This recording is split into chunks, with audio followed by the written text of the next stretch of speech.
الله من قرأ الفاتح.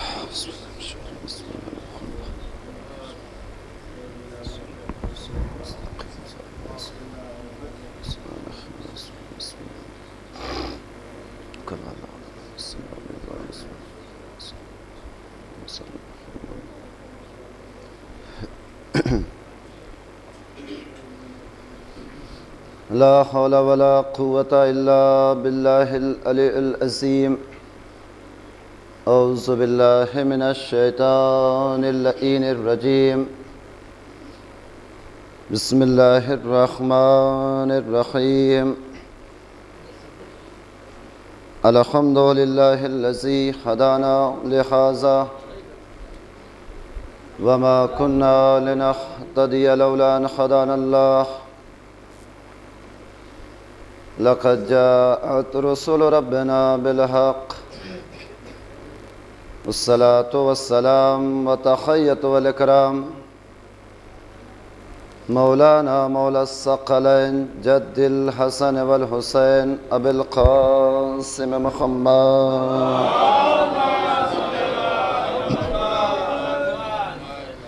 وآله الطيبين الطاهرين المعصومين المظلومين الذين أذهب الله عنهم الرجس وطهرهم تطهيرا.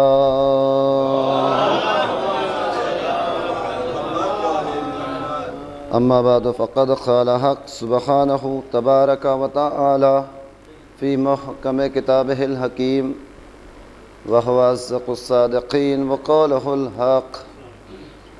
بسم الله الرحمن الرحيم. يا أيها النبي إنا أرسلناك شاهدا ومبشرا ونذيرا وداعيا إلى الله بإذنه وسراجا منيرا. صلوات محمد.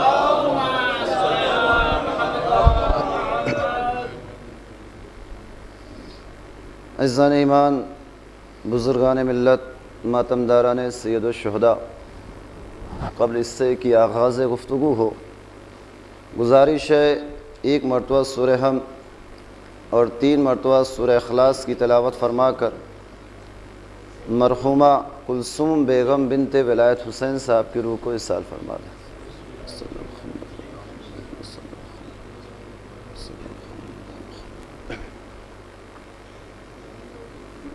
الحمدللہ.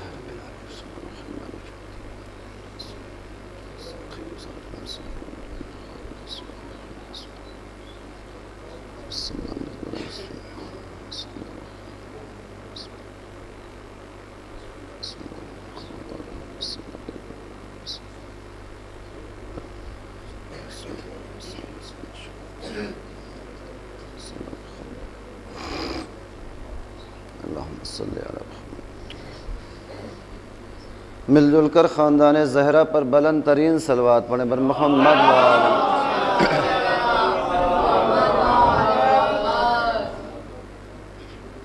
ارباب عزا، عزیزان ایمان، بزرگان ملت، ماتمداران سید الشہداء، ارشاد رب العزت ہو رہا ہے یا ایہا النبی انا ارسلناک شاہدا ومبشرا ونذیرا وداعیا الی اللہ باذنہ وسراجا منیرا. اے میرے حبیب، ہم نے آپ کو گواہ بنا کر بھیجا، ہم نے آپ کو بشارت دینے والا بنا کر بھیجا، ہم نے آپ کو ڈرانے والا بنا کر بھیجا، اور اللہ کی اجازت سے لوگوں کو دعوت دینے والا بنا کر بھیجا. اور آخر میں جو پروردگار نے اپنے حبیب کی صفت بیان کی ہے وہ یہ ہے کہ میرے حبیب، ہم نے آپ کو ہدایت کا روشن چراغ بنا کر بھیجا. اب یہ چراغ کی خاصیت، چراغ کی تعریف کون بتائے گا؟ ہم اور آپ جیسا انسان شاید کہ چراغ کی تعریف کر سکے، اس لیے کہ حشام کے دور حکومت میں کسی نصرانی نے ہمارے 5ویں امام محمد باقر علیہ السلام یہ سوال کیا تھا کہ اے فرزند رسول، ہم نے یہ جو سنا ہے کہ جنت میں کروڑوں نعمتیں ہیں اور کروڑوں افراد ان نعمتوں کو کھاتے ہیں، لیکن نعمتوں میں کوئی کمی واقع نہیں ہوتی۔ کیا اس کی مثال اس کائنات میں موجود ہے؟ تو فرزند رسول نے کہا کہ اس کائنات میں اس کی مثال ایک چراغ کی سی ہے۔ کہا وہ کیسے؟ کہا اس چراغ سے سینکڑوں چراغ جلا دو لیکن اس کی روشنی پہ کوئی فرق نہیں پڑنے والا، اس کی روشنی پہ کوئی فرق نہیں پڑے گا۔ وہ جیسے پہلے روشن تھا وہ اب بھی ویسے ہی روشن رہے گا۔ تو یہ چراغ کی خاصیت ہے، اور پروردگار نے اپنے حبیب کو ہدایت کے روشن چراغ بتایا۔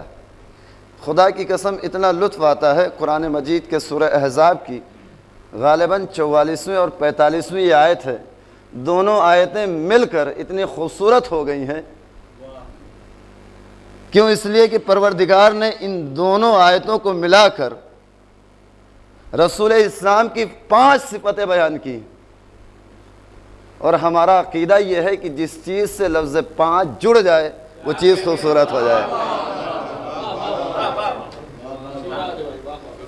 پہلی صفت گواہ بنا کر بھیجا، دوسری صفت ہم نے آپ کو بشارت دینے والا بنا کر بھیجا، تیسری صفت ہم نے لوگوں کو ڈرانے والا بنا کر بھیجا، چوتھی صفت یہ ہے کہ اللہ کی اجازت سے لوگوں کو دعوت دینے والا۔ شاید آپ کے ذہنوں میں دعوت ذوالشیرہ کا وہ منظر کھینچ کے آ گیا ہوگا کہ ہم نے لوگوں کو دعوت دینے والا بنا کر بھیجا، اور اس کے بعد آخر میں جو صفت میں نے بیان کی، اللہ نے اپنے حبیب کے لیے کہا کہ ہم نے آپ کو ہدایت کا روشن چراغ بنا کر بھیجا۔ تو یہ رسول اسلام کی 5 صفتیں تھیں جس کا سیدھا سادہ ترجمہ میں نے آپ کے اذہان عالیہ کے سامنے بیان کر دیا۔ پہلی صفت اللہ نے جو بیان کی کہ اے میرے حبیب ہم نے آپ کو گواہ بنا کر بھیجا۔ اب گواہ کی خاصیت کیا ہوتی ہے، خصوصیت کیا ہوتی ہے؟ توجہ کیجئے گا، یہاں کتنے لوگ وکیل ہیں مجھے اس بات کا اندازہ نہیں ہے، لیکن صاحب خانہ ڈاکٹر ہیں تو ظاہر سی بات ہے کہ ان کے احباب جو ہیں وہ کچھ نہ کچھ وکیل بھی ہوں گے۔ اب احباب کی بات آ گئی ہے تو میں بات کو روک کے آپ سے گزارش کروں گا کہ جناب ہلال صاحب کے ایک بہت زیادہ عزیز دوست ہیں جن کا نام ہے نوید عزیز، ان کی زبان میں کچھ دقتیں ہیں، پریشانیاں ہیں۔ میں آپ سے گزارش کروں گا کہ آپ فاطمہ زہرا کے لال کے صدقے میں دعا کریں کہ پروردگار انہیں جلد از جلد اس مشکل سے نجات دلائے، اور یہ بہت جلد شفا یاب ہو کے ہمارے درمیان بیٹھے، اس وقت بھی موجود ہیں۔ اور دیکھیے میں یہ سمجھتا ہوں کہ فرش اعضا ہمارے لیے سب سے بڑی نعمت ہے، سب سے بڑی رحمت ہے۔ یہاں اگر کوئی انسان صدق دل سے آ جائے تو جو کچھ مانگے اسے مل جاتا ہے، اور میں دلیل کے طور پہ یہ کہہ رہا ہوں کہ یہ فرش اعضا جو ہے لوگ یہ تصور کرتے ہیں، میں معذرت کے ساتھ کہہ رہا ہوں، حالانکہ میری اپنی اتنی عمر نہیں ہے کہ میں یہاں اتنے لوگوں کے سامنے یہ کہوں کہ میں آپ کو واعظ و نصیحت کر رہا ہوں، لیکن جو میں نے پڑھا ہے تاریخ کے حوالے سے یا خصوصیات فرش اعضا جو پڑھی ہے، وہ پڑھنے کے بعد میں اتنا کہنے کا حق رکھتا ہوں کہ فرش اعضا پہ آنے کے بعد ہر انسان اپنا وقت عبادت میں گزارتا ہے۔ لہٰذا کوشش یہ کیا کیجئے کہ آپ باہر کھڑے رہنے سے بہتر یہ ہے کہ کوشش کریں، جیسے لوگ نماز جماعت میں صف اول کے لیے کوشش کرتے ہیں، یہ نماز عشق حسین ہے، لہٰذا یہاں بھی کوشش یہ کیا کیجئے کہ صف اول کے لوگوں کے ساتھ بیٹھنے کی کوشش کیا کریں، اس لیے کہ فرش اعضا پہ آنے کے بعد ہم اپنا وقت عبادت میں گزارتے ہیں۔ کیوں؟ اس کی دلیل یہ ہے کہ اس کائنات میں جتنے بھی وجود ہیں، جب انسان فرش اعضا پہ آ جاتا ہے اور جو ہم یہ منبر رسول پہ آ کے کچھ بیان کرتے ہیں تو اپنے آباء و اجداد کے فضائل اور مصائب نہیں بیان کرتے، یہ ہمارا شیوا یا وتیرہ نہیں رہا ہے، بلکہ ہمارا شیوا یا وتیرہ یہ رہا ہے کہ منبر رسول پہ آنے کے بعد ہم محمد اور آل محمد کے فضائل اور مصائب بیان کرتے ہیں۔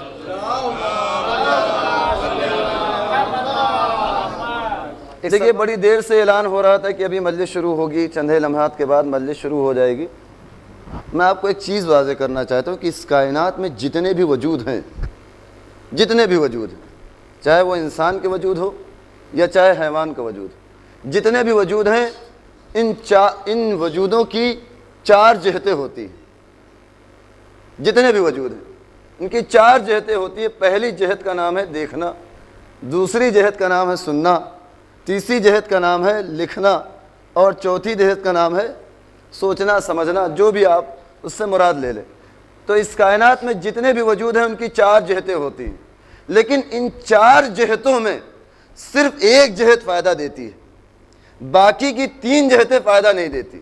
جو جہت فائدہ دیتی ہے اس جہت کا نام ہے دیکھنا، کہ جب تک ہم نے اپنی آنکھوں سے دیکھ نہیں لیا تو اس کے بارے میں کوئی فائدہ حاصل نہیں کر پائے. مثال کے طور پہ میرے نام کا اعلان ہو رہا تھا، لوگ سن رہے تھے، سمجھ رہے تھے. یہاں پہ جو نظامت کے فرائض انجام دے رہے تھے انہوں نے میرا نام لکھ بھی لیا، لیکن انہیں فائدہ حاصل نہیں ہو رہا تھا. کیوں؟ اس لیے کہ میں ان کی نگاہوں کے سامنے نہیں تھا.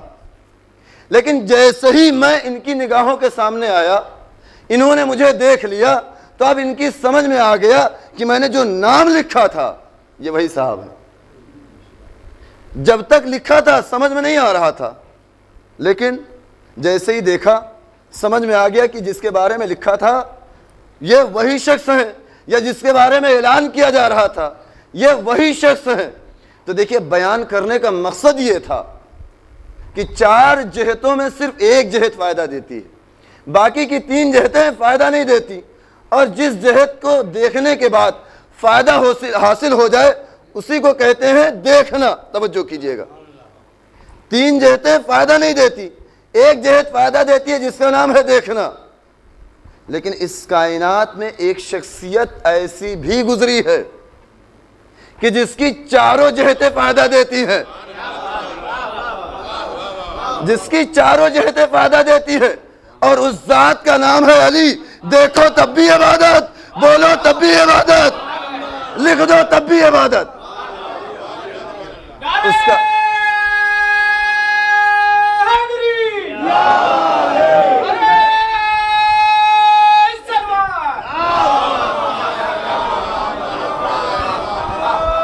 اس ذات کا نام ہے علی. دیکھیے تب بھی عبادت، بولیے تب بھی عبادت، سن لیجئے تب بھی عبادت، کہیں تحریر کر دیجئے تب بھی عبادت. رسول اسلام نے کہا علی کے چہرے کو دیکھو عبادت. کب تک عبادت ہے؟ جب تک مولا کائنات ہماری نگاہوں کے سامنے موجود ہوں تب تک نا. اگر ہم نہ ہوں یا وہ ہماری نظروں سے اوجھل ہو جائیں تو ہم تو اس عبادت سے محروم ہو جائیں گے. ہاتھوں کو جوڑ کے اے اللہ کے نبی آپ نے کہہ تو دیا کہ علی کا چہرہ دیکھنا عبادت ہے، لیکن اگر علی ہمارے درمیان موجود نہ ہو تو ہم اس عبادت سے محروم ہو جائیں گے. کا ذکر کرو عبادت ہو جائے گا. پھر میں نے دست ادب جوڑ دیا، قوم کا بادشاہ جابر ہو، ذکر علی پہ پابندی لگا دے تب بھی ہم اس عبادت سے محروم ہو جائیں گے. کہا لگتا ہے تو نے علی کی زندگی کا صحیح انداز سے مطالعہ نہیں کیا. ہم نے کہا مطلب کیا ہے؟ کہا نادان ذاکر، جہاں میں نے یہ سب بیان کیا ہے نا کہ اگر علی موجود ہوں تو چہرے کو دیکھ لو عبادت ہو جائے گی، علی موجود نہ ہو تو ذکر کر لو عبادت ہو جائے گی، اور اگر ذکر علی پہ کوئی پابندی لگا دے تو دل میں محبت رکھو علی کی عبادت ہو دے. صلوات پڑھ دے پر محمد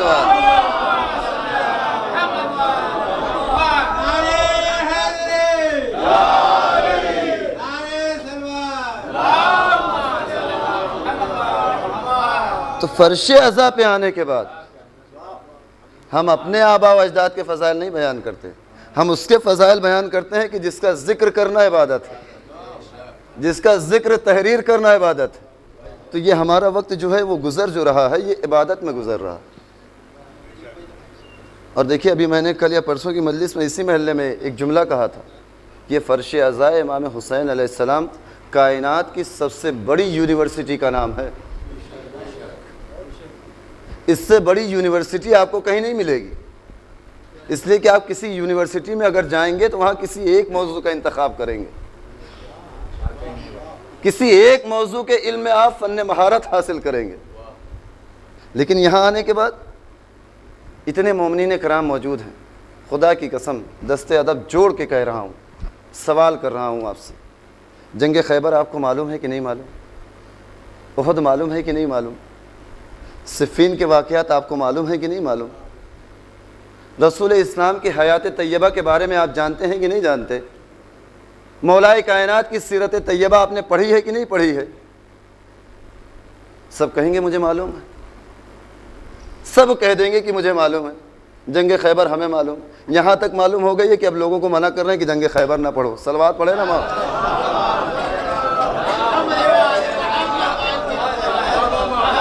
بہت زیادہ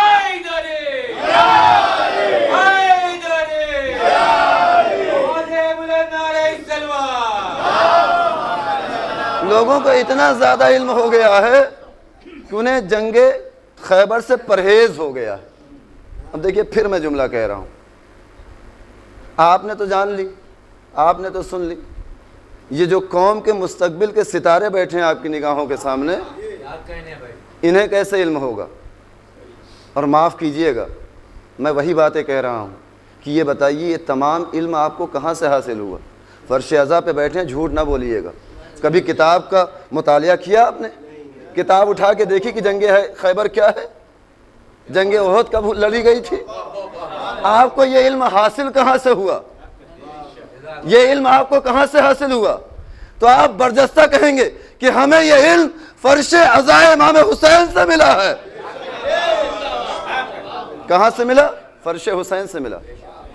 میں یہ آپ کی بات کر رہا تھا، میں اپنی بات بتاؤں، ممبر پہ بیٹھ کے جھوٹ نہیں بولوں گا۔ میری اتنی عمر نہیں ہے یا میں نے اتنی مجلسیں نہیں پڑھی ہیں کہ جتنی آپ نے سن رکھی، لیکن جتنی بھی میری مجلسیں ہوتی ہیں اس میں میری اپنی ذاتی محنت 25 سے 30% ہوتی ہے۔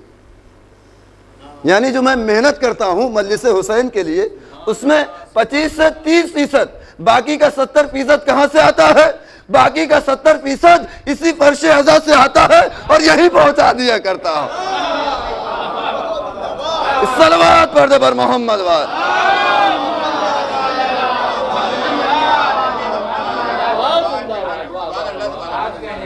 اسی فرش عزا پہ پہنچا دیتا ہوں۔ تو یہ نہ کہا کیجئے کہ جنگ خیبر نہ پڑھیے، یہ بچوں کو علم میں اضافہ ہوگا، اور آپ کو بھی یہیں سے ملا ہے فرش عزا سے، تو یہ کہیں اور جائیں گے لینے کے لیے؟ ان کو بھی تو یہیں سے لینا ہے۔ بھائی ایک اچھے بچے کی پہچان یہی ہوتی ہے کہ لائق بیٹا ہو، اور وہ جو ہے آپ کے نقش قدم پہ چلنا چاہ رہا ہے، تو آپ اپنے بچے کو نہ روک کے ذاکرین کو روک دیتے ہیں کہ جنگ خیبر نہ پڑھیے۔ اگر ایسا ہی مسئلہ ہے، مولانا پڑھ رہے ہو جنگ خیبر، تو بچے کو روک لیجئے کہ نہ جائے وہاں۔ لیکن حقیقت یہ ہے کہ یہ سلسلہ ہے، سلسلے سے سلسلے کو جوڑا جاتا ہے، اور اسی کا نام ہے وسیلہ بھی، اور ہم وسیلے کے قائل ہیں۔ اب جو لوگ وسیلے کے قائل نہیں ہیں وہ منع کریں تو بات سمجھ میں آتی ہے، لیکن جو سلسلے کے یا وسیلے کے قائل ہیں انہیں تو یہ بات نہیں کہنی چاہیے۔ صلوات پڑھ دے پر محمد وال۔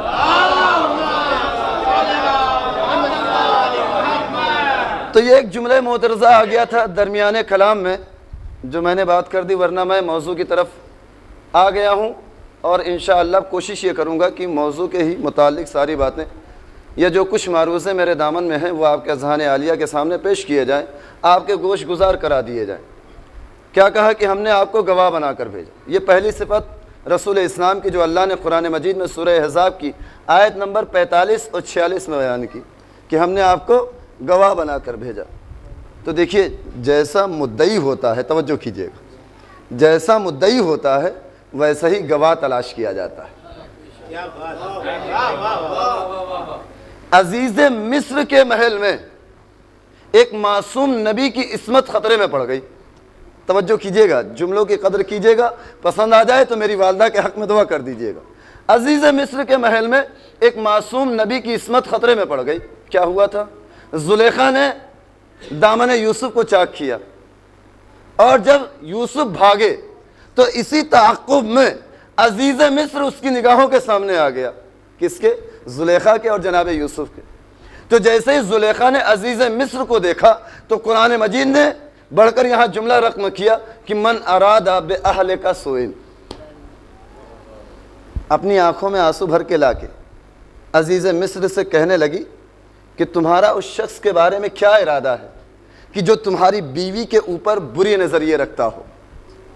ابھی عزیز مصر کوئی حکم صادر کرتا یا جناب یوسف کے لیے کوئی سزا مقرر کرتا کہ گہوارے میں لیٹا ہوا بچہ گواہ صفائی بن کر بول اٹھا، توجہ کیجئے گا، گواہ صفائی بول کر بول اٹھا، کہا اس میں پریشان ہونے کی ضرورت نہیں ہے، تمہیں صرف یہی معلوم کرنا ہے نا کہ اس میں گنہگار کون ہے اور معصوم کون ہے۔ تو ہم نے کہا ہمیں صرف یہی معلوم کرنا ہے۔ کہا بہت چھوٹی سی چیز ہے۔ ہم نے کہا وہ کیا؟ کہا چاک دامنی کو دیکھ کر پاک دامنی کا پتہ کر لو۔ چاک دامنی کو دیکھ کر پاک دامنی کا پتہ کرو۔ کہا وہ کیسے؟ کہا دیکھو اگر یوسف کا دامن آگے سے چاک ہوا ہے تو یہ سمجھ لو کہ یوسف گنہگار ہے اور زلیخا معصوم ہے۔ اب جب ہم نے نگاہ دوڑائی تو سامنے سے تو دامن چاک نہیں تھا۔ کہا دیکھو اگر پیچھے سے دامن چاک ہے تو یہ سمجھ لو کہ یوسف بے گناہ ہے اور زلیخا گنہگار ہے۔ جیسے ہی بچے نے یہ گواہی دی، تاریخ یہ کہتی ہے کہ زلیخا کی زبان پر تالے لگ گئے، عزیز مصر کچھ بول بھی نہ سکا اور اس نے کوئی سزا بھی مقرر نہیں کی۔ تو یہ پہلا گواہ کہاں؟ عزیز مصر کے محل میں۔ اچھا یہی جناب یوسف تھے نا جن کو بازار مصر میں بیچا گیا تھا، لیکن ایک زمانہ آیا تھا کہ جب یہ خود عزیز مصر بن گئے۔ توجہ کیجئے گا، عزیز مصر بنے تو ایک دن کسی راستے سے گزر رہے تھے تو یہی زلیخا کہ جس نے دامن کو داغدار کرنے کی کوشش کی تھی، بینائی جا چکی ہے، توجہ کیجئے گا، صرف بو سے محسوس کر رہی ہے کہ ادھر سے کوئی گزرا ہے، آواز دی کوئی میرے قریب ہے، کوئی میرے قریب ہے۔ تو وہاں سرکاری عملے کے دو شخص کھڑے ہوئے تھے، قریب آئی، کہا کس کو پوچھتی ہو؟ کہا مجھے اتنا بتا دو کیا ادھر سے میرے یوسف کی سواری گزری ہے؟ ادھر سے میرے یوسف کی سواری گزری ہے؟ کہا تم تو وہی ہو نا کہ جس نے ہمارے سرکار کے دامن کو داغدار کرنے کی کوشش کی تھی؟ کہا میں وہی ہوں۔ کہا مجھے اتنا بتا دو کہ گزرا ہے کہ نہیں گزرا ہے؟ کہا گزرا تو ہے۔ کہا ہمیں وہاں تک پہنچا دو۔ کہا ہم نہیں لے جائیں گے، ہم نہیں لے جائیں گے۔ لیکن بات اتنی طولانی ہو گئی کہ یہ آواز جناب یوسف کے کانوں تک پہنچی۔ جب کانوں تک پہنچی تو پوچھا کیا معاملہ ہے؟ کہا سرکار یہ وہی بڑھیا ہے کہ جس نے آپ کے دامن کو داغدار کرنے کی کوشش کی تھی۔ خدا کی قسم ہمارے اور آپ جیسا کوئی انسان ہوتا تو کہتا لے جاؤ اسے پرے ڈھکیل کے آ جاؤ، لیکن وہ نبی تھا، اللہ کا بھیجا ہوا رسول تھا۔ کہا لے آؤ میرے قریب۔ جیسے ہی زلیخا کو جناب یوسف کے قریب پہنچایا تو زلیخا کہتے ہیں، یوسف کہتے ہیں زلیخا یہ تم نے اپنا حال کیا کیا؟ خدا کی قسم جو جملے کہے ہیں، کہا یوسف یہ میرا حال جانتے ہو کس وجہ سے ہوا؟ کہا کس وجہ سے ہوا؟ کہا حسن یوسف کی محرومی نے مجھے یہ حال دکھایا، یعنی مجھے یوسف کا حسن نہیں ملا اس لیے میرا یہ حال ہو گیا۔ تو جناب یوسف کہتے ہیں زلیخا تم نے میرے حسن کو دیکھا تو تمہارا یہ عالم ہو گیا، کہیں اگر تم میرے سردار محمد کے حسن کو دیکھ لیتی تو تمہارا کیا حال ہوتا؟ ویسے ہی ایک حسن کی بجلی چمکی جو زلیخا کے دل میں کوند گئی، زبان پہ صدا آئی، یوسف تم سچ کہتے ہو، تم نے سچ کہا، تم نے سچ کہا۔ یوسف کہتے ہیں زلیخا تمہیں کیسے پتا؟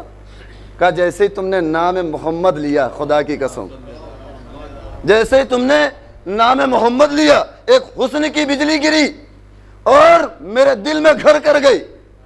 اے یوسف اب اتنا سمجھ لو کہ تمہاری محبت میرے دل سے نکل گئی، تمہاری محبت میرے دل سے چلی گئی، اب محمد کی محبت میرے دل میں گھر کر گئی۔ جیسے ہی یہ جملے زلیخا نے کہے جبرائیل نازل ہو گئے، اے یوسف اس کی جوانی کے پلٹانے کے لیے پروردگار کہہ رہا ہے کہ دعا کرو۔ ادھر جناب یوسف نے دستے دعا بلند کیے، ادھر جھکی ہوئی کمر سیدھی ہونے لگی، چہروں پہ پڑی ہوئی جھریاں غائب ہونے لگی، اب زلیخا کو جوانی مل گئی۔ دیکھیے فرق سمجھانا چاہ رہا تھا، یوسف کی محبت اور محمد کی محبت. یوسف کی محبت نے کیا حال کیا اور محمد کی محبت نے کیا حال کیا. دیکھیے یوسف کی محبت وہ محبت ہے، توجہ کیجئے گا، یوسف کی محبت وہ محبت ہے جو جوان کو بوڑھا کر دے، لیکن محمد کی وہ محبت ہے جو بوڑھے کو جوان کر دیا کر. صلوات بر محمد.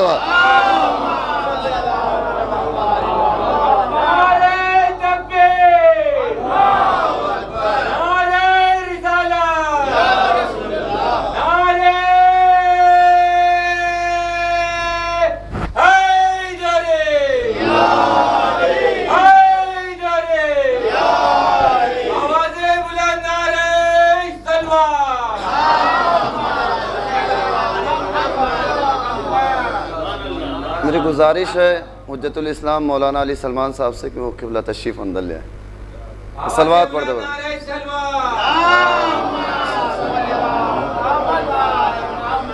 تو یہ ہے فرق محمد کی محبت کا اور آ جائیے آگے جی تشریف لے آئیں. صلوات پڑھے پر محمد وال. دیکھیں یہاں اس کمرے سے تو صلوات کی آواز بلند ہو رہی ہے، لیکن وہ جو دوسرا کمرہ ہے وہاں سے صلوات کی آواز بلند نہیں ہو رہی.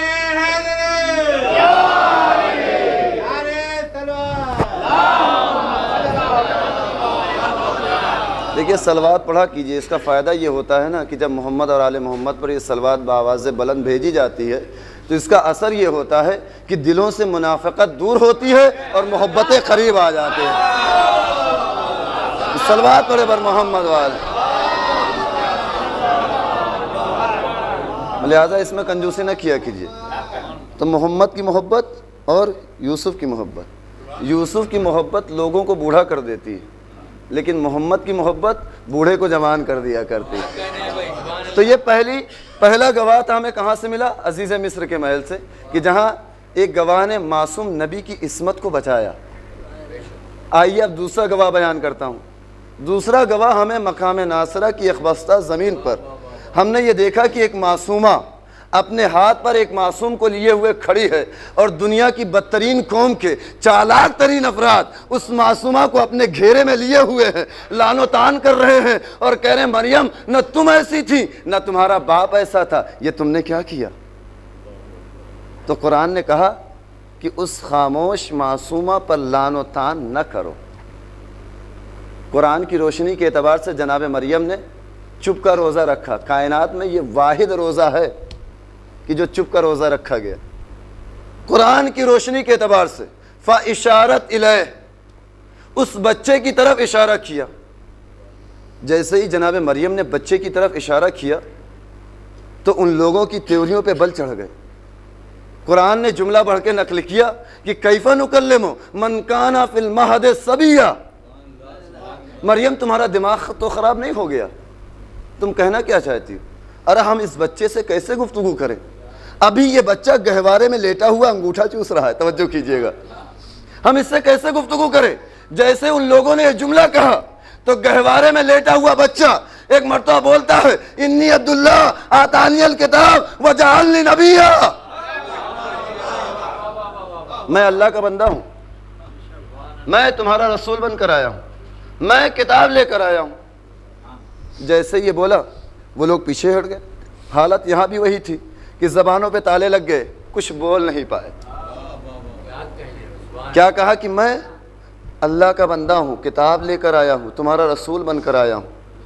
آئیے میں بیان کا رخ ذرا سے موڑ کے آپ لوگوں کی جانب سے اس بدترین قوم کے ایک صلوات پڑھ دے پر محمد وال. میں دنیا کی بدترین قوم کے چالاک ترین افراد سے ایک سوال کرنا چاہتا ہوں کہ تم نے کوشش کی تھی کہ اس کے ماں کے دامن کو داغدار کر لیں، لیکن اس بچے نے ابھی صرف اپنے بارے میں کہا ہے کہ میں اللہ کا بندہ ہوں، کتاب لے کر آیا ہوں، تمہارا رسول بن کر آیا ہوں. تمہاری زبانوں پر تالے لگ گئے، تم کچھ بول نہیں سکے، ایک بچے کے سامنے خبط الحواس ہو کر رہ گئے. میں وجہ چاہتا ہوں کہ تم خاموش کیوں ہوئے؟ تم کچھ بولے کیوں نہیں؟ ارے تم نے اس کی ماں کے دامن کو داغدار کرنے کی کوشش کی، لیکن اس بچے نے صرف ابھی اپنے بارے میں بتایا ہے. کہ میں اللہ کا بندہ ہوں، کتاب لے کر آیا ہوں۔ ارے اس بچے کو کہنا چاہیے تھا کہ سنو میری ماں کے دامن کو داغدار کرنے والوں، میری ماں بے گناہ ہے، میری ماں معصومہ ہے، لیکن اس بچے نے صرف اپنے بارے میں کہا تو تم خاموش ہو گئے۔ وجہ چاہتا ہوں کہ تم خاموش کیوں ہوئے؟ تو شاید وہ آواز دیں کہ مولانا سلمان علی نشری صاحب، تمہاری نگاہوں میں ہم کافر صحیح، یہودی صحیح، توجہ کیجیے گا، لیکن آسمانی کتابیں ہم نے بھی پڑھ رکھی ہیں، آسمانی کتابیں ہم نے بھی پڑھ رکھی ہیں، اور کافر ہو کے بھی ہمیں اتنا یقین ہے کہ یہ بچہ جو گہوارے میں لیٹا ہے اور گواہی دے رہا ہے، اگر اس نے گواہی دے دی تو اس کے ماں باپ گنہگار نہیں ہو سکتے۔ اگر یہ بچہ گہوارے میں لیٹ کر یہ کہہ رہا ہے کہ میں اللہ کا نبی بن کر آیا ہوں تو اس کے ماں باپ گنہگار نہیں ہو سکتے۔ تو جو لوگ ابو طالب کو کافر کہتے ہیں ذرا آ جائے اور تاریخ میں یہ منظر دیکھ لے کہ جو بھی بچہ گہوارے میں لیٹ کر گواہی دے، گہوارے میں لیٹ کے گواہی دے، اس سے ماں باپ گنہگار نہیں ہوتے۔ تو اگر کوئی بچہ دست نبوت پر آ کر کبھی توریت کی تلاوت کرے، کبھی انجیل کی تلاوت کرے، تو اس کے ماں باپ کیسے گنہگار ہو سکتے ہیں؟ صلوات پڑھے نا محمد وال۔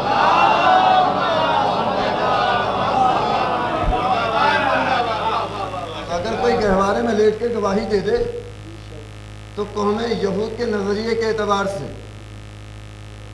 اس کے ماں باپ گنہگار نہیں ہوتے۔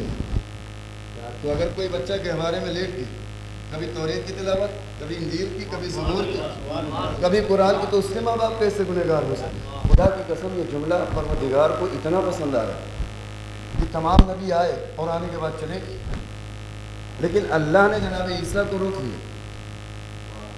اللہ نے جناب عیسیٰ کو روک لیا، کیوں؟ یہ معصوم تھے، نبی تھے، نہیں پھر کس وجہ سے؟ یاد رکھو کہ جس کو ماں کی طرف سے عصمت مل جاتی ہے، توجہ کیجیے گا، جس کو ماں کی طرف سے عصمت مل جاتی ہے تو وہ زندہ جاوید ہو جاتا ہے۔ سارے نبی آئے چلے گئے، اللہ نے تمام نبیوں کو بلا لیا، لیکن جناب عیسیٰ کو آج بھی زندہ رکھا۔ تو پتہ یہ چلا کہ اگر کسی کو ماں کی طرف سے عصمت مل جائے تو وہ زندہ رہتا ہے۔ تو کائنات میں ایسے بھی تو شہزادے ہیں کہ جن کی ماں بھی معصومہ ہے، باپ بھی معصوم ہے، نانا بھی معصوم ہے۔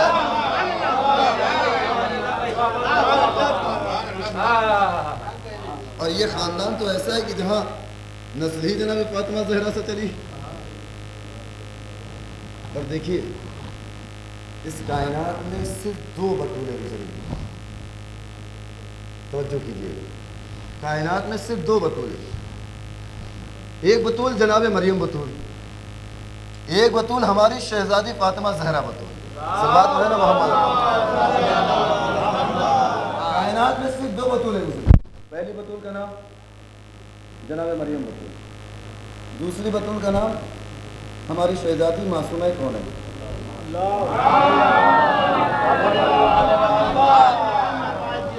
بطول کہتے کسے ہیں؟ خبر ہے؟ بطول کہتے کسے ہیں؟ بطول کہتے ہیں کہ جس نے اپنی تمام زندگی میں اپنے آپ کو عبادت خدا سے فراموش نہ کیا ہو، اسے کہتے ہیں بطول۔ یعنی جس نے اپنی زندگی مسلح عبادت کو گزاری ہو، اسے کہتے ہیں بطول۔ تو یہ 2 بطولیں ہماری نگاہوں کے سامنے، ایک جناب مریم بطول، ایک جناب معصومہ کون ہے۔ لیکن ان دونوں معصوماؤں کی عصمت میں فرق ہے، توجہ کیجیے۔ جناب مریم کی عصمت کچھ اور ہے اور ہماری شہزادی کی عصمت اور ہے کچھ، اور اس عصمت کو منطق میں کہتے ہیں کلیہ مشکی۔ پہلے آپ عصمت کی تعریف ملاحظہ فرمائیں۔ کلیہ مشکی کہتے ہیں کہ جس کے افراد میں فرق ہو، جس کے افراد میں فرق ہو۔ مثال کے طور پر پہلے آپ کلیہ مشکی کی تعریف سنیں۔ میرا یہ امامہ سفید ہے کہ نہیں؟ میرا یہ رومال بھی سفید ہے، اور یہ جو اطہر بھائی نے کرتا پہن رکھا ہے یہ بھی سفید، اور یہ میری بھائی جانی جو مولانا قبلہ کعبہ حجت الاسلام علی سلمان صاحب بیٹھے ہوئے ہیں. انہوں نے جو کرتا پہن رکھا ہے یہ بھی سفید، امامہ سفید، رومال سفید، یہ کرتا بھی سفید، یہ کرتا بھی سفید، لیکن چاروں کو ایک جگہ رکھ کے مجھے یقین سے بتائیے کیا ان چاروں کی سفیدی ایک جیسی ہے؟ نہیں، سفید یہ بھی ہے، سفید امامہ بھی ہے اور سفید یہ کرتا بھی ہے، لیکن یقین سے بتائیے کہ کیا ان چاروں کی سفیدی میں آپ کو فرق نظر نہیں آ رہا؟ چاروں کی سفیدی میں فرق ہے. مریم بھی معصومہ، شہزادی بھی معصومہ، تو بس یاد رکھیے گا آدم بھی معصوم، خاتم بھی معصوم، مریم بھی معصومہ، شہزادی فاطمہ زہرا بھی معصومہ، لیکن مریم کے پاس عصمت کا صرف اتنا خزانہ تھا کہ صرف ایک نسل چل کر خاموش ہو گیا، لیکن شہزادی کے پاس عصمت کا بے بہا خزانہ.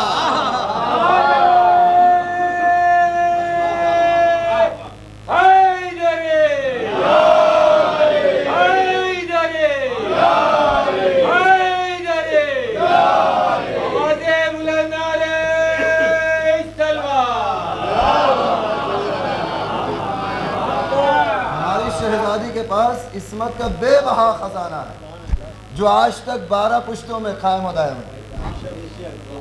یہ ہے جناب مریم کی عصمت کچھ اور، ہماری شہزادی کی عصمت کچھ اور اس کا فرق آپ نے ملاحظہ فرمایا.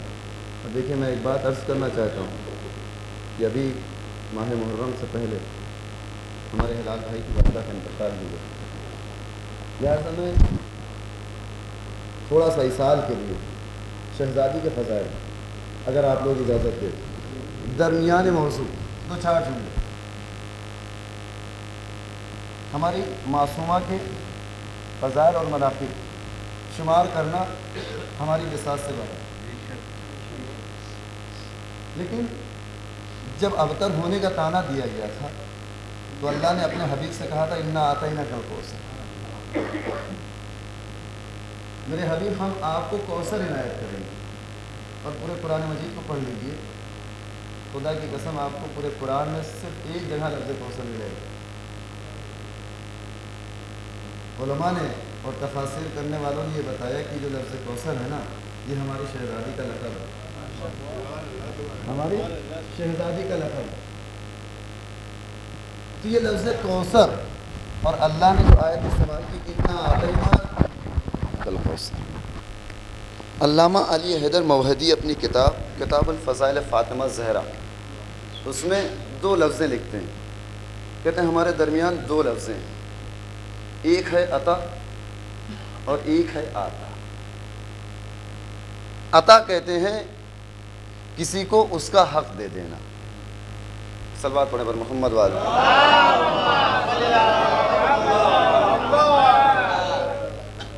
2 لفظیں ہیں ایتا اور عطا. عطا تو عطا کے معنی میں، ایتا اور عطا. ایتا کہتے ہیں کسی کو اس کا حق دے دینا اور آتا کہتے ہیں کسی کو حق سے زیادہ دے دینا. الف تے یہ الف ہے، یہ ہو گیا ایتا، الف عین تو الف. ایتا کسی کو حق دے دینا اور آتا کسی کو حق سے زیادہ دے دینا. مثال دے رہا ہوں.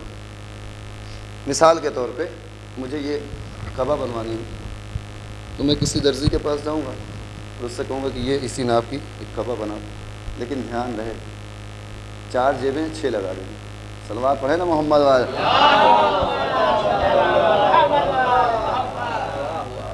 4 ہیں 6 لگا دیں. کم مولانا صاحب 500 روپے لیں گے. ہم خوش ہو گئے بھائی، جہاں 1200 روپے لوگ لے رہے ہیں. میں نے کہا ٹھیک ہے سل دو. 1 ہفتے کے بعد بلایا. اب جب میں 1 ہفتے کے بعد پہنچا تو میں نے کیا دیکھا کہ اس نے 6 جیب کے بجائے 8 لگا دی. ہماری امید سے زیادہ بات جو طے ہوئی تھی یہ ہے اس کا حق. اگر طے شدہ بات کے بعد ہم نے اس کے ہاتھ پہ 500 روپے رکھا تو یہ ہوا اس کا حق. لیکن اگر اس نے 6 کے بجائے 8 جیبیں لگائی تھی، ہم اس بات سے خوش ہو گئے. اس کی کاریگری دیکھنے کے بعد، صفائی دینے کے بعد ہم خوش ہو گئے اور طے شدہ کے بعد کے علاوہ 500 کے علاوہ ہم نے اس کے ہاتھ پہ 600 روپیہ دے دیا تو یہ ہوا حق سے زیادہ دے دیا. تو پروردگار نے اپنے حبیب سے کیا کہا؟ انا آتینا کل کوثر، کہ میرے حبیب ہم نے تمہیں لولا لما خلقت الافلاق کا تاج سر انور پر سجایا، یہ تمہارا حق تھا، تمہیں مدثر بنایا، یہ تمہارا حق تھا، تمہیں مزمل بنایا، یہ تمہارا حق تھا، تمہارے زبان پر وحی کا پہرا بٹھا دیا، یہ تمہارا حق تھا، تمہارے لبوں کی جنبش پر لا الہ الا اللہ کا عقیدہ رکھ دیا، یہ تمہارا حق تھا۔ یعنی اللہ اپنے حبیب کو القابات دیتا گیا اور کہتا گیا میرے حبیب یہ تمہارا حق تھا۔ بس مختصر سے لفظوں میں اتنا سمجھ لیجئے کہ شاید اللہ نے کہا ہو کہ دیکھو ملک کبیر کی شاہی سے لے کر تاج شفاعت تک جب بھی پروردگار نے اپنے حبیب کو کچھ دیا تو کہا میرے حبیب یہ تمہارا حق تھا، لیکن جب نور فاطمہ زہرا کی باری آئی تو کہا حق سے زیادہ دے رہا ہوں، صلوات بر محمد۔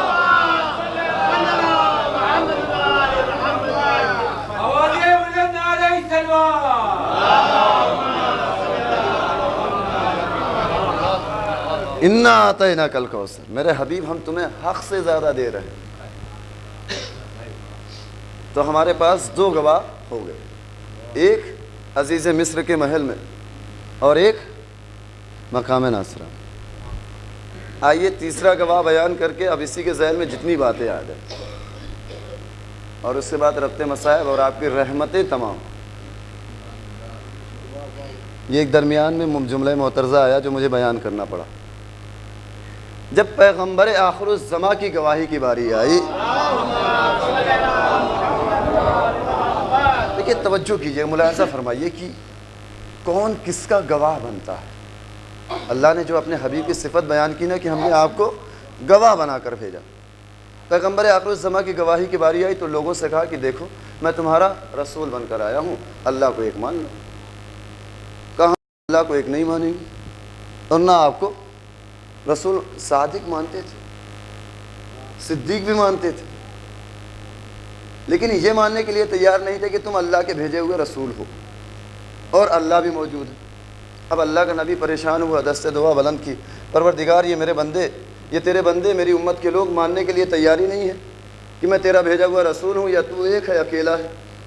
تو قدرت کی آواز آئی ہوگی میرے حبیب یہ مدتوں لات کی عبادت کر کے آئے ہیں اور لات کے عادی باتوں سے نہیں تسلیم کرتے۔ توجہ ہے کہ نہیں؟ لات کے عادی باتوں سے نہیں مانتے۔ پروردگار پھر کیا کروں؟ کہا کہ دیکھو اب یہ میرے جملے ہیں، اگر میں نے تمہارے ہاتھوں میں ڈنڈا پکڑا دیا تو لقب رحمت میں فرق آ جائے گا، اس لیے کہ اللہ نے اپنے حبیب کو رحمت للعالمین بنا کر بھیجا ہے۔ اگر ہاتھ میں ڈنڈا آیا تو لقب رحمت میں فوراً فرق آ جائے گا۔ پھر پروردگار کیا کروں؟ کہا گھبراؤ نہیں، یہ لات کے آدمی ہے نا تو ڈنڈے والا میں اپنے گھر سے بھیج دوں گا، تم باتیں بتاتے جانا، وہ باتیں منواتا جائے گا۔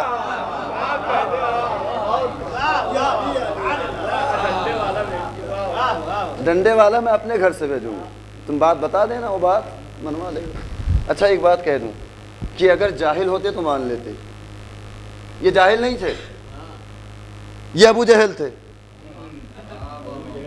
اور جاہل ہونا یہ عیب کی بات نہیں ہے۔ بھائی بہت سی چیزیں ایسی ہیں جو آپ جانتے ہیں لیکن میں نہیں جانتا، آپ زراعت جانتے ہیں، آپ تجارت جانتے ہیں، آپ ہل چلانا بھی جانتے ہیں، میں نہیں جانتا، تو یہ نہ جاننا عیب کی بات نہیں ہے۔ عیب کی بات ہے سب کچھ جانتے ہوئے بھی نہ ماننا، یہ ہے عیب کی بات۔ جانتے تھے کہ یہ اللہ کا بھیجا ہوا نبی ہے، مانتے تھے کہ یہ صدیق ہے، صادق ہے، لیکن یہ ماننے کے لیے تیار نہیں تھی کہ اللہ کا بھیجا ہوا نبی یا اللہ ایک ہے اکیلا ہے۔ رسول اسلام نے کہا قولوا لا الہ الا اللہ تفلحوا، کہو لا الہ الا اللہ، لیکن کہنے کے لیے تیار نہیں۔ لیکن انہی میں سے کچھ لوگ ہمارے جیسے بھی تھے جو ماننے کے لیے تیار ہو گئے۔ کہا ہم یہ ماننے کے لیے تیار ہیں کہ اللہ ایک ہے اکیلا ہے، لیکن ہم اس سے ملنا چاہتے ہیں۔ توجہ کیجیے گا، ہم اس سے ملنا چاہتے ہیں۔ کس سے؟ کہا پروردگار سے۔ تو کہا اس سے پہلے اللہ سے ملنے سے پہلے تمہیں ہمارے حبیب سے ملنا پڑے گا۔ اب ہم پہنچ گئے اس کے حبیب کی بارگاہ میں، تو ہم نے کیا دیکھا کہ اس کا حبیب آب وحی کی دھلی ہوئی زبان سے خطبہ دے رہا تھا۔ اور صحابہ ستارے کے مانند ارد گرد بیٹھے ہوئے تھے۔ اللہ کا حبیب اپنے علم لدنی کے ذریعے سے ہمارا ما فی الضمیر سمجھتا ہے، اور ادھر پروردگار سے ربط ہو گیا۔ پروردگار یہ تیرے کچھ بندے آئے ہیں جو تجھ سے ملنا چاہتے ہیں، کہا ان سے کہہ دو کہ میں زمینوں میں نہیں بستا، میں آسمانوں میں نہیں بستا، تو کیا تو ساری زندگی لامکانی کی زندگی گزارتا ہے؟ کہا نہیں، میرا ایک گھر ہے۔ کہا کہاں؟ کہا مومن بندے کا دل، میرا گھر ہے مومن بندے کا دل۔ اچھا یہ بتائیے کہ مومن بندے کا گھر کہاں ہے؟ تو مومن بندے کا گھر ہے جنت۔ اللہ نے کتنی اچھی تقسیم بندی کر دی کہ اپنے گھر کو دے دیا مومن کے گھر مومن کو، اور مومن کے گھر کو لے لیا اپنے لیے۔ اچھا جب ہم اس کے گھر میں بھی پہنچ گئے تو قدرت کی آواز آئی کہ تم آئے ہو میری بارگاہ میں، بسم اللہ، توجہ کیجیے، میں آپ کو لے کے کہاں جانا چاہ رہا ہوں۔ بات شروع ہوئی تھی گواہ سے، اور میں وہی گواہی دلا کے ربط مصائب اور آپ کے رحمت تمام۔ بندہ پہنچا اللہ کی بارگاہ میں، پروردگار نے کہا کہ بسم اللہ، کس لیے آئے ہو؟ کیا تم میرے بارے میں کچھ جانتے ہو؟ تو ہم نے اپنے ہاتھوں کو اٹھایا، اللہ اکبر۔ یعنی اللہ نے پوچھا نا میری معرفت حاصل ہے تمہیں، تم جانتے ہو میرے بارے میں کہ میں کون ہوں؟ تو ہم نے ہاتھوں کو اٹھایا، اللہ اکبر۔ پروردگار یہ ہاتھ ایسے نہیں اٹھا رہا ہوں، پوری کائنات سے اٹھا لیا، اپنے گھر والوں سے اٹھا لیا، باہر سے اٹھا لیا، اپنے گھر کے اندر سے ہاتھ اٹھا لیا، ہر جگہ یہ ہاتھ، ہر جگہ سے یہ ہاتھ اٹھا کے معرفت کے ساتھ کہہ رہا ہوں کہ اس کائنات میں تیری ذات سے بڑی کوئی ذات نہیں ہے۔ کہا بہت اچھے، تمہیں میری معرفت حاصل ہو گئی، اور کیا جانتے ہو میرے بارے میں؟ ہم نے کہا پروردگار الحمدللہ رب العالمین، پروردگار تو اس کائنات کا، اس عالمین کا پالنے والا ہے، پالنہار۔ کہا اور کیا جانتے ہو؟ ہم نے کہا الرحمن الرحیم، پروردگار اس کائنات میں لوگوں نے ڈرا کے رکھا تھا کہ کہاں کتنی بڑی بارگاہ میں جا رہے ہو، لیکن وہ تو یہاں آنے کے بعد پتہ چلا کہ تو کتنا بڑا رحمان ہے، تو کتنا رحیم ہے۔ کہا اور کیا چاہتے ہو مجھ سے؟ ہم نے کہا مالک یوم الدین، مالک یوم الدین، پروردگار تو دین کے دن کا مالک ہے۔ اب مجھے کوئی یہ بتا دے کہ دین کے معنی ہے کیا؟ دین کے معنی ہے کیا؟ دین کے معنی قیامت ہے؟ نہیں، جتنی بھی ڈکشنری آپ کھول کے دیکھ لیجئے، جہاں بھی آپ کو دین کے معنی ملیں گے تو اس کے سامنے یہی لکھا ہوگا، دین کے معنی یا تو جزا، دین کے معنی یا تو جزیہ، یا دین کے معنی بدلا۔ لیکن کسی میں یہ ہمت یا جرات نہ ہوئی، یا میری نگاہوں سے یہ نہ گزرا کہ دین کے معنی قیامت کے۔ اور ایک انسان جو نماز پڑھتا ہے وہ اپنی نماز میں کم از کم 10 مرتبہ یہ جملے دہراتا ہے، مالک یوم الدین، پروردگار تو دین کے دن کا مالک ہے۔ اب جب ہم دین کے معنی میں الجھ کے رہ گئے، یہ جملے کو بدل کر یوں کہہ دیا جائے کہ جب ہمیں مولوی صاحبان نے دین کے معنی میں الجھا کے رکھ دیا، جب ہمیں دین کے معنی صحیح نہ مل سکے تو ہم نے مولویوں کا دامن چھوڑا۔ اب ہم ولیوں کی بارگاہ میں، ہم درویشوں کی بارگاہ میں، تو ابھی زیادہ دور نہیں گیا تھا کہ اجمیر کی سرزمین سے ایک آواز ابھری، سن دین ہست حسین، دین ہست حسین، حسین دین۔ اور جس دن یہ کائنات نام حسین پر اکجا ہو جائے گی، اسی دن کا نام ہے قیامت، حسین دین۔ تو پروردگار نے کہا کہ یہ بتاؤ تم مجھ سے چاہتے کیا ہو؟ ہم نے کہا پروردگار ایاک نعبد و ایاک نستعین، ہم تیری ہی عبادت کرتے ہیں اور تیری ہی مدد چاہتے ہیں۔ کس لیے؟ تو ہم نے کہا اہدنا الصراط المستقیم، ہمیں سیدھے راستے پر قائم رکھ۔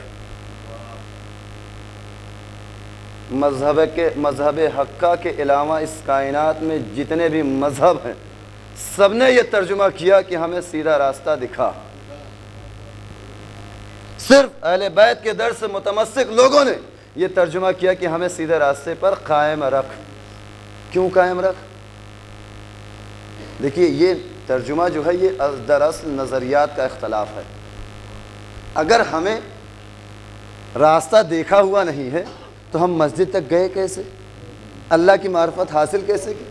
پروردگار راستہ دیکھا ہوا ہے، بس تجھ سے گزارش یہ ہے کہ ہمیں سیدھے راستے پر قائم رکھ۔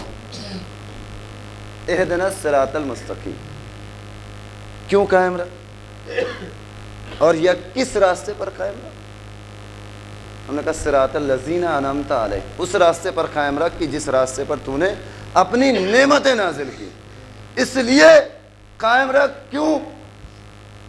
غیر المغضوب علیہم ولا الضالین، اس لیے کہ اگر ہم اس سے بھٹک گئے یا گمراہ ہو گئے تو ضالین میں سے ہو جائیں گے۔ اچھا، جب یہ باتیں ہم نے پروردگار کی بارگاہ میں کھڑے کھڑے اللہ سے کر لی تو ایک مرتبہ پروردگار کہتا ہے میرے اچھے بندے مجھے اتنا بتا دے کہ تو نے یہ اچھی اچھی باتیں سیکھی کہاں سے؟ ہم نے کہا پروردگار اس کائنات میں ایک کتاب تھی، کہا اس کا نام لے۔ ہم نے کہا پروردگار اس کتاب کا نام ہے قرآن مجید، کہا اس سے کچھ اور باتیں بھی یاد ہیں؟ اس کی کچھ اور باتیں بھی یاد ہیں؟ اب جیسے ہی پروردگار نے یہ کہا تو ہم نے اللہ کی بارگاہ میں ایک چھوٹا سا سورہ پیش کر دیا، چھوٹا سا سورہ پیش کیا۔ اب جب ہم یہ دیکھ رہے ہیں کہ اللہ کی بارگاہ میں ہماری ساری باتیں سنی جا رہی ہیں تو ہم نے شکریہ کے طور پہ اپنے سر کو جھکایا اور جھکانے کے بعد کہا سبحان ربی العظیم و بحمدہ، پروردگار تو کتنا بلند ہے، تو کتنا عظیم ہے۔ قدرت کی آواز ہے سمع اللہ لمن حمدہ، میرے بندے تو نے جو کچھ کہا وہ میں نے سن لیا۔ اب میں کھڑا تھا کہ ایک مرتبہ قدرت مہربان ہو گئی، کہا میرے بندے تو میری بارگاہ میں آیا بھی صحیح، میری معرفت بھی اچھی طریقے سے حاصل کر لی، مجھ سے باتیں بھی کر لی، تو کھڑا کھڑا تھک گیا ہوگا، بیٹھ جا، اب تو مجھ سے بیٹھ کر بھی باتیں کر لے۔ خدا کی قسم جب اتنی بڑی بارگاہ میں بیٹھنے کا موقع ملا تو بیٹھتے ہی ہم نے اپنے سر کو شکر کے سجدے میں ڈال لیا اور ہم نے یہ جملے کہے سبحان ربی الاعلی و بحمدہ۔ خدا کی قسم جب ہم نے یہ دیکھا کہ قدرت ہم پہ زیادہ ہی مہربان ہے، ہماری تمام باتیں پروردگار سن رہا ہے، قبول کر رہا ہے، تو میرے دل میں یہ خیال پیدا ہوا کیوں نہ لگے ہاتھوں اپنے گناہوں کی بخشش بھی کرا لی جائے۔ فوراً میرے ذہن پر یہ جملے آئے استغفر اللہ ربی واتوب الیہ۔ اب جب ہم نے یہ دیکھا کہ ہمارے گناہ بھی بخش دیے گئے تو ہم نے دوبارہ سجدہ شکر کر لیا۔ ہم نے کہا سبحان ربی الاعلی و بحمدہ، پروردگار تو اعلیٰ ہے، بلند ہے۔ اچھا، اب یہ باتیں کرنا پروردگار سے اتنا اچھا لگنے لگا، قدرت کا پیار بھی بڑھ رہا ہے تو بندے کی باتیں بھی بڑھ رہی ہیں۔ ہم دوبارہ کھڑے ہوئے، سورہ حمد پڑھی، ایک چھوٹا سا سورہ پڑھا، پڑھنے کے بعد ہم نے رکوع بھی کر لیا، سجدہ شکر بھی بجا لے آئے۔ اب جب ہم اٹھنا چاہتے ہیں تو قدرت کی آواز آئی میرے بندے تو کھڑا کھڑا بہت دیر تک باتیں کرتا رہا، اب ایسا کر کچھ دیر بیٹھ کر بھی باتیں کر لے، اب مجھ سے بیٹھ کر بھی باتیں کر لے۔ یہ بتاؤ کیا تمہیں میری پوری اچھی طریقے سے معرفت ہو گئی؟ ہم نے کہا اشہد ان لا الہ الا اللہ وحدہ لا شریک لہ۔ پروردگار توجہ کیجئے گا، بات کہاں سے میں نے شروع کی تھی کہ اللہ کا حبیب گواہ بن کر آیا۔ صرف اللہ کا حبیب ہی گواہ نہیں، ایک بندہ بھی گواہ ہے اپنے پروردگار کے لیے۔ اب بندہ کہہ رہا ہے پروردگار میں گواہی دیتا ہوں کہ تو ایک ہے، اکیلا ہے۔ تم مجھ سے ملے ہو؟ تم مجھ سے ملے ہو یا ہماری تمہاری اس سے پہلے کبھی بات ہوئی ہے؟ ہم نے کہا نہیں پروردگار۔ پھر تجھے کیسے علم کہ میں ایک بھی ہوں، اکیلا بھی ہوں؟ ہم نے کہا پروردگار اس کائنات میں ایک ہستی تھی، توجہ کیجیے گا، جس نے یہ بتایا کہ تو ایک بھی ہے، اکیلا بھی ہے، کہا اس کا نام لے۔ تو ہم نے کہا واشہد ان محمدا عبدہ ورسولہ، میں گواہی دے رہا ہوں کہ وہ تیرا عبد بھی ہے، تیرا بھیجا ہوا رسول بھی ہے۔ قدرت کی آواز آئی ملے ہو اس سے؟ کبھی گئے ہو اس کے پاس؟ ہم نے کہا نہیں پروردگار ہم اس سے ملے نہیں ہیں، ہم اس سے ملے نہیں، پھر کیسے پتا کہ وہ میرا عبد بھی ہے، میرا بھیجا ہوا رسول بھی ہے؟ تو ہم نے کہا پروردگار اس کائنات میں کچھ اور ہستیاں تھیں کہ جنہوں نے ہمیں یہ بتایا کہ تو ایک بھی ہے، اکیلا بھی ہے، یہ محمد اس کے رسول بھی ہیں، اس کے بندے بھی ہیں۔ قدرت کی آواز ہے میرے بندے یاد رکھ تیرے اصل محسن وہ ہستیاں ہیں کہ جنہوں نے تجھے مجھ تک پہنچایا ہے، تو یاد رکھنا اگر میری نماز میں ان کا تذکرہ نہ کیا گیا تو یہ نماز تمہارے منہ پہ مار دی جائے گی۔ اب ہم نے فوراً کہہ دیا اللہم صلی علی صلوات ہم نے فوراً کہا اللہم صلی علی محمد وآل۔ وہی اصل محسن ہستیاں کہ جن کا تذکرہ ہے صلوات میں۔ دیکھیں یہاں پہ ذہن منتشر ہو گئے ہوں گے کہ مولانا کسی اور رخ پہ مجلس کو لے کے جا رہے ہیں، لیکن ہم اس مذہب یا اس خیال کے ماننے والے نہیں. صلوات پڑھ دے پر محمد والے.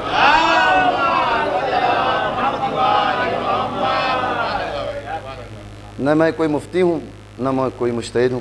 اب اس موقع پہ میں فتویٰ تو دے نہیں سکتا, لیکن اپنے امام کا فرمان تو سنا سکتا ہوں نا. چھٹے امام امام جعفر صادق علیہ السلام ارشاد فرماتے کہ یہ تم نماز میں ہم پر صلوات بھیجتے ہو نا بآواز سے بلند, یاد رکھنا کسی بھی مذہب کا یا فرقے کا ماننے والا ہو, اگر نماز میں اس نے ہمارا تذکرہ نہ کیا, صرف ایک کا نہیں کہا, توجہ کیجئے گا, ہمارا تذکرہ نہ کیا, تو یاد رکھنا اس کی نماز ہی نہیں. یہ چھٹے امام کا فرمان. تو آپ نے ملاحظہ فرمایا کہ اللہ نے اپنے حبیب کی صفت بیان کی تھی کہ ہم نے آپ کو گواہ بنا کر بھیجا, لیکن یہاں اس کائنات میں ایک بندہ بھی گواہ ہے. کس کا؟ اپنے پروردگار کا اور اپنے حبیب کا. انسان گواہی دے رہا ہے پروردگار کا کہ تو ایک ہے, اکیلا ہے. اور دیکھیے یہ نماز ہمارے درمیان جو موجود ہے, یہ دراصل پروردگار سے کلام کرنے کا ذریعہ ہے. میں آپ سے سوال کرتا ہوں کہ کیا عبادت ہے یہ نماز کا پڑھنا, یا نماز پڑھ لینا یہی عبادت ہے, یا نماز کا نام عبادت ہے؟ عبادت کہتے کسے؟ ایک صلوات پڑھ دے پر محمد والے.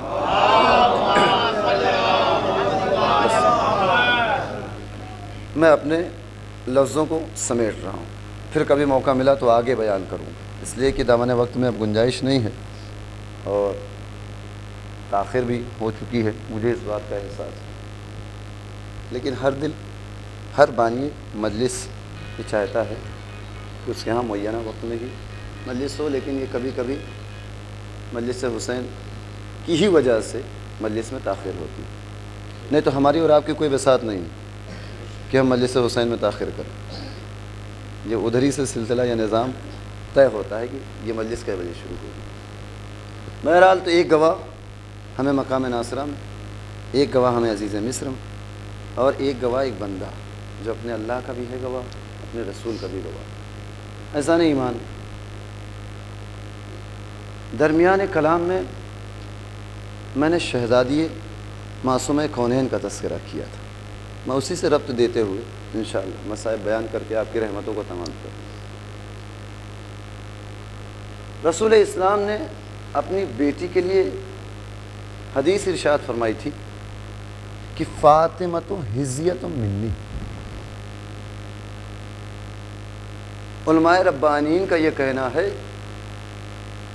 کہ یہ لفظ حظا جہاں بولا جاتا ہے, جہاں کم از کم کہنے والے کے علم کے مطابق, توجہ کیجیے, کہنے والے کے علم کے مطابق سامنے والے کے علم میں کوئی کمی نہ ہو, اس جگہ اس لفظ حظا کا استعمال کیا جاتا ہے. کیا مانے؟ فاطمہ میرے سامنے کھڑی ہوئی ایک حقیقت ہے. کس نے کہا؟ اللہ کے رسول نے اپنی بیٹی کے لیے کہا تھا. کیا کہا تھا؟ فاطمہ تو حظیۃ منی. اور دیکھیے اس کائنات میں انسان کے ساتھ دو حقیقتیں وابستہ ہوتی ہیں. ایک حقیقت کا نام ہے جسم اور ایک حقیقت کا نام ہے روح, اور ان دونوں شے کا آپس میں رشتہ ہوتا ہے. اب یہ بتانے کی ضرورت نہیں ہے کہ ان دونوں شے میں کون سی شے زیادہ قیمتی ہے. کیوں؟ اس لیے کہ اگر جسم سے روح کو الگ کر لیا جائے تو روح کے کوئی معنی نہیں, اور اگر روح سے جسم کو الگ کر لیا جائے تو جسم کو کوئی معنی نہیں. اور اللہ کا نبی ہے کہ خطبہ دے رہا ہے, خطبہ دیتے دیتے ایک مرتبہ خطبے کو روک کے کہتا ہے ایھا الناس فاطمۃ روح التی بین جنبی. اے لوگوں, میرے ان دو پہلوؤں کے درمیان جو روح مجھے زندہ رکھے ہے اس روح کا نام ہے فاطمہ. یہ رسول اسلام نے اپنی بیٹی کے لیے کہا. اور رسول اسلام کی اس بیٹی کا مقام و مرتبہ کیا تھا لوگوں نے پہچانا نہیں. فاطمہ زہرا کے حق کو نہ پہچاننا فاطمہ زہرا کے اوپر یہ بھی ایک ظلم ہے کہ جس نے فاطمہ زہرا کے حق کو نہیں پہچانا. تو جس نے پہچانا نہیں اس نے بھی ظلم کیا, اور جس نے فاطمہ زہرا کے حق کو غصب کیا اس سے بھی ظلم۔ ارباب اعضاء، فاطمہ زہرا کے اس نامے کو چاک کیا گیا نا دربار کے اندر۔ جانتے اس کا اثر کیا ہوا تھا؟ ایک عالم دین جب مجلس سے فاطمہ زہرا پڑھنے کے لیے جایا کرتے تھے تو اپنے ساتھ ایک کاغذ کا ٹکڑا لے کے جایا کرتے تھے، اور مجلس پڑھتے پڑھتے ایک مرتبہ اس کاغذ کے ٹکڑے کو چاک کرتے تھے، چاک کرنے کے بعد عزاداروں کے درمیان پھینک دیا کرتے تھے۔ اس کے بعد کسی ایک عزادار کو مخصوص کر کے کہتے تھے کہ ان کاغذ کے ٹکڑوں کو چن لو۔ وہ عزادار کاغذ کے ٹکڑوں کو چنتا تھا، جب چننے کے بعد وہ کھڑا ہوتا تھا تو عالم دین سوال کرتے تھے، یہ بتاؤ ان کاغذ کے ٹکڑوں کو چننے میں تمہیں کتنا لمحے کا خرچ ہوا، کتنے لمحے کا وقت خرچ ہوا؟ تو عزادار کہتا تھا، اے عالم دین ان کاغذ کے ٹکڑوں کو چننے میں مجھے چند لمحے لگے۔ تو عالم دین کہتا تھا کہ عزادار سن، یہ چند لمحوں کی تو بات کر رہا ہے نا، انہی چند لمحوں میں فاطمہ بوڑھی ہو گئی تھی، سر کے بال سفید ہو گئے، کمر جھک گئی تھی۔ ارباب اعضاء متوجہ گریہ ہو گئی۔ میں نے صرف ربط دینے کے لیے فاطمہ زہرا کے مصائب کو بیان کی، واپس پلٹی، بیت الشرف میں داخل ہوئی تو اس غضب کے عالم میں کہ بڑے بیٹے حسن نے دامن کو پکڑا۔ اماں جب معلوم تھا کہ ظالم انصاف نہیں کرے گا تو سوال کیا تھا کیوں؟ فاطمہ زہرا نے دامن کو چھڑایا، آگے بڑھی تو چھوٹے بیٹے حسین نے دامن کو پکڑ کے کہا، اماں جب معلوم تھا کہ ظالم انصاف نہیں کرے گا تو سوال کیا تھا کیوں؟ جناب فاطمہ زہرا نے اب بھی کوئی جواب نہیں دیا، دامن کو چھڑایا، صحن خانہ میں داخل ہوئی تو 4 سال کی بچی دامن سے الجھ کے ایک مرتبہ سوال کرتی ہے، اماں تم دربار؟ اور اتنی دیر جس فاطمہ زہرا نے امام حسن کو کوئی جواب نہیں دیا نا، امام حسین کو کوئی جواب نہیں دیا، ایک مرتبہ 4 برس کی بچی کا ماتھا چوم کے کہتی ہے، زینب ارے سب یہ سوال مجھ سے کرے لیکن تم یہ سوال نہ کرو، ارے ننھے ہاتھ جوڑے، اماں وہ کیوں؟ کہا زینب اتنا سمجھ لو دربار کی ابتدا میں کرائی، دربار کی انتہا تمہیں کرنی ہے۔ زینب جب میں دربار گئی نا میرے ہاتھ کھلے ہوئے تھے، میرے سر پہ چادر تھی، لیکن زینب جب تو دربار جائے گی تیرا ہاتھ بندھا ہوگا، تیرا سر کھلا ہوگا۔ منادی کی ندا ہوئی، تماشائیو تماشا دیکھو، اولاد نبی قیدی بنائی گئی۔ ارباب اعضاء متوجہ گریہ ہے، اللہ آپ کو کوئی غم نہ دے سوائے مظلوم کربلا کے، بس ایک روایت ہے اور اس کے بعد یہ آپ کی رحمت تمام ہو جائے گی۔ اب دربار کی بات آ گئی نا تو یہ جب اہل حرم کا لٹا ہوا قافلہ کوفہ اور بازار شام ہوتا ہوا دربار میں داخل ہوا اور یزید تخت نشین ہوا تو اس نے قیدیوں کو دیکھا، دیکھنے کے بعد اس کی نظر ایک بچی پر ٹھہر گئی۔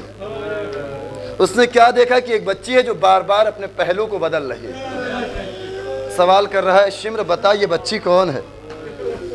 تو شمر کہہ رہا ہے، یزید یہ وہ بچی ہے کہ جسے روز عاشورہ سے لے کر اب تک میں نے رونے نہیں دیا ہے، اگر راستے میں کہیں روئی ہے تو تماچے مار کے چپ کرا ہے۔ یزید کہتا ہے، شمر یہ بتا یہ بچی بار بار اپنے پہلو کیوں بدل رہی ہے؟ تو شمر کہتا ہے، یزید وجہ یہ ہے رسن ایک ہے، گلے 12 ہیں، بیویوں کے قد لمبے ہیں، سکینہ کا چھوٹا ہے، اگر کسی بیوی کی گردن ذرا بھی اٹھتی ہے نا تو سکینہ کو پھانسی لگنے لگتی ہے۔ یزید کہتا ہے، شمر ارے یہ بچی مر جائے گی، اس کے گلے کی رسی کھول دے۔ شمر خنجر لے کر آگے بڑھا، سکینہ پیچھے ہٹی، ایک مرتبہ ہاتھوں کو جوڑ کے کہتی ہے، شمر ارے میرے گلے کی رسی رہنے دے، میرا بھیا بیمار ہے، اس کی ہتھکڑیاں کھول۔ ارباب اعضاء سکینہ کے گلے کی رسی کٹی نا، ایک مرتبہ سکینہ نے اپنے ہاتھوں کو گلے پہ پھیرا، ہتھیلی کو دیکھا، ہتھیلی پہ کچھ نظر آیا، بھائی کی نگاہوں سے چھپا کر ہتھیلی کو شام غریبہ کے جلے ہوئے کرتے کے دامن سے ہاتھوں کو صاف کر لیا۔ کیوں ارباب اعضاء؟ تاکہ بھائی کو بہن کے گلے کا خون دکھائے نہ دے۔ جب سکینہ کے گلے کی رسی کٹ گئی نا تو ایک مرتبہ یزید سکینہ سے مخاطب ہوتا ہے، کہتا ہے، سکینہ میں نے سنا ہے تمہارا باپ تم سے بہت محبت کرتا تھا، اولاد والو اولاد والوں تصور شرط ہے، مصائب کوئی پڑھنے کی چیز نہیں ہوتی۔ بس تصور کیجئے کہ 4 سال کی بچی ہے اور کوئی باپ اپنی بچی سے کتنی محبت کرتا ہے۔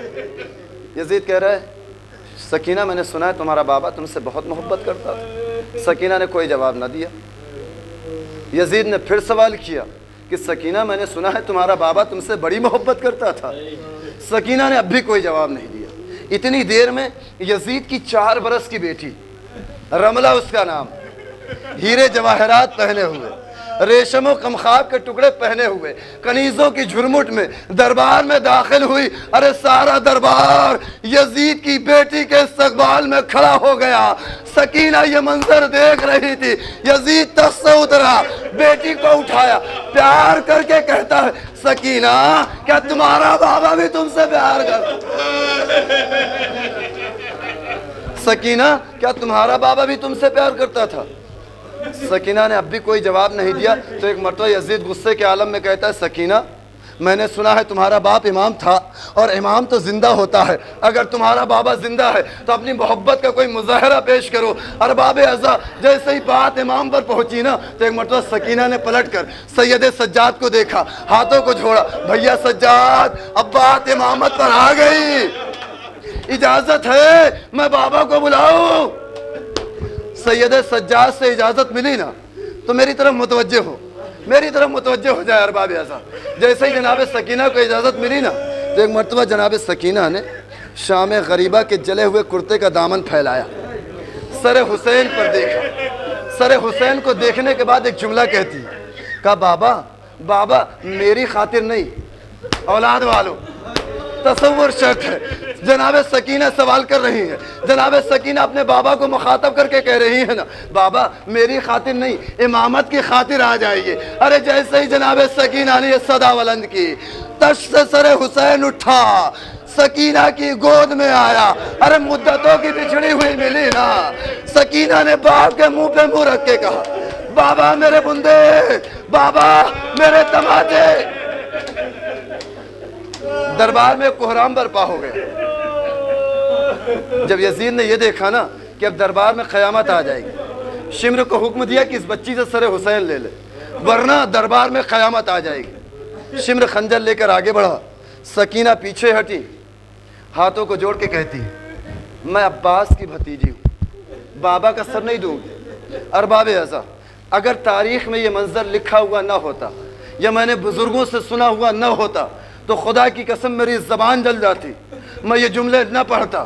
بس یہ آخر کا 2 جملے، اس کے بعد آپ کی مجلس تمام ہو جائے گی۔ عباس کی بھتیجی ہوں، بابا کا سر نہیں دوں گی۔ شمر خنجر لے کر آگے بڑھا، سکینہ پیچھے ہٹی، شمر اور آگے بڑھا۔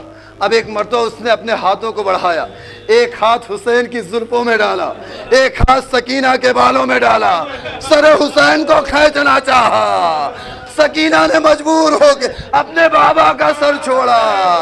اے ظالم میرے بابا کو ایسے نہ کھینچ، میرا بابا بڑا مظلوم۔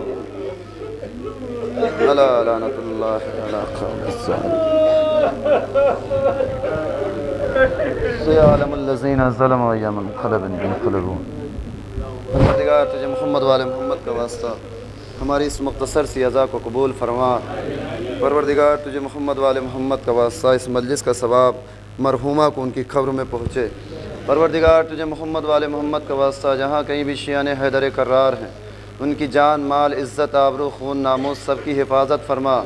پروردگار تجھے محمد والے محمد کا واسطہ جو بے اولاد ہوں انہیں اولاد صالح عطا فرما۔ پروردگار تجھے محمد والے محمد کا واسطہ جو بیمار ہوں انہیں سید سجاد علیہ السلام کے صدقے میں شفائے کاملہ و عاجلہ عنایت فرما۔